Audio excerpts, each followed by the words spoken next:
चुकीच्या पक्षांना विचारतो. राष्ट्रवादी काँग्रेसमधल्या अंतर्गत घडामोडीशी काँग्रेस, शिवसेना यांचा काय संबंध आहे? फार तर भाजपचा असू शकतो, कारण भाजपा या सगळ्या राजकारणाची सूत्र हलवते. अदृश्य शक्ती, अदृश्य हात हे भाजपकडनंच येत असतात. त्याच्यामुळे राष्ट्रवादी काँग्रेसचं विलिनीकरण होणार की नाही, विलिनीकरणावरती नंतर कोण अध्यक्ष होणार, हे त्यांचे प्रश्न आहेत, ते त्यांचे विषय आहेत. त्याच्यावरती आम्ही का बोलावं? सुप्रियाताई सुळे बोलू शकतील, किंवा त्यांच्या पक्षाचे जयंतराव पाटील बोलतील, अजित पवारांच्या पक्षाचे नेते बोलतील, नरहर झिरवळ बोलतील.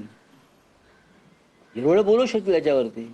पण सुनेत्रा पवार यांनी मुंबईला येण्यापूर्वी, शपथविधीला येण्यापूर्वी पवार साहेबांना फोन केला होता आशीर्वाद घेण्यासाठी वगैरे. रिस्पॉन्स मिळाला नाही, त्यामुळे ते इकडे आल्या आणि पवार साहेबांनी दुसऱ्या दिवशी पत्रकार. पण मी कसं काय तुम्हाला सांगू याच्यावर? पक्ष कोणाचा आहे? अजित पवार आणि शरद पवारांचा आहे ना. आम्ही का बोलावं आणि कशा करता बोलावं, आणि त्यातून महाराष्ट्राला काय मिळणार, जनतेला काय मिळणार? काही मिळणार नाही. एप्रिल महिन्यामध्ये राज्यसभेच्या अनेक जागा तर आता रिकामी होत आहेत.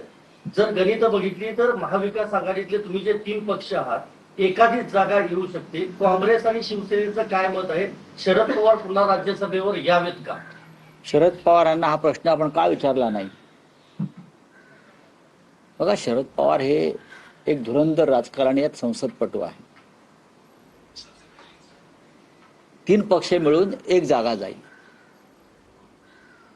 आणि 3ही पक्षांचे लोक निवृत्त होत आहेत. राष्ट्रवादी काँग्रेसतर्फे शरद पवार आणि फौजिया खान निवृत्त होत आहेत. काँग्रेसकडून रजनीताई पाटील निवृत्त होत आहेत. शिवसेनेकडून प्रियांका चतुर्वेदी निवृत्त होत आहेत. आम्ही 3 पक्ष एकत्र बसू आणि निर्णय घेऊ. मध्यंतरी माझी शरद पवार साहेबांशी चर्चा झाली. त्यांना मी या विषयावरती त्यांचं मत विचारलं, तेव्हा त्यांनी मला सांगितलं की मी राज्यसभेसाठी ही निवडणूक पुन्हा लढवणार आहे, हे त्यांनी मला सांगितलं. आता या 3 पक्षामध्ये चर्चा होईल. शरद पवार हे ज्येष्ठ नेते आहेत, 60 वर्षापेक्षा जास्त काळ त्यांना संसदीय कार्याचा अनुभव आहे. त्याच्यामुळे जर शरद पवार साहेबांनी ही भूमिका व्यक्त केली आहे आणि ही भूमिका त्यांनी काँग्रेसलाही सांगितलेली आहे, त्याच्यामुळे आता महाविकास आघाडीमध्ये या विषयावर चर्चा होईल. कधी एकत्र बैठक घेऊ शकता या सगळ्या संदर्भात? तुम्ही असं म्हणाल की मध्यंतरी चर्चा झाली, पण अलीकडच्या ज्या सगळ्या राजकीय घटना, विशेषतः अजित पवारांचं अपघाती निधन आणि त्यानंतर राष्ट्रवादी विलिनीकरणाची चर्चा, आताही शरद पवारांचं हे मत आहे का? नाही, जर 2 पक्षाचं विलिनीकरण झालं तुम्ही म्हणता त्याप्रमाणे, तर पाहावं लागेल. मग निर्णय, मग त्यानंतर भूमिका बदलू शकतात. विलिनीकरण झालं, पण मला विलिनीकरण होईल असं वाटत नाही.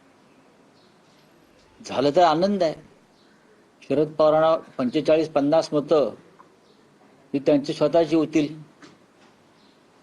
कदाचित त्या काय निर्णय होतील 2 विलिनीकरण झाल्यावर नेत्यांचे मी सांगू शकत नाही. पण महाविकास आघाडीकडे आता या क्षणी एक उमेदवार पाठवण्याइतकी संख्याबळ आहे.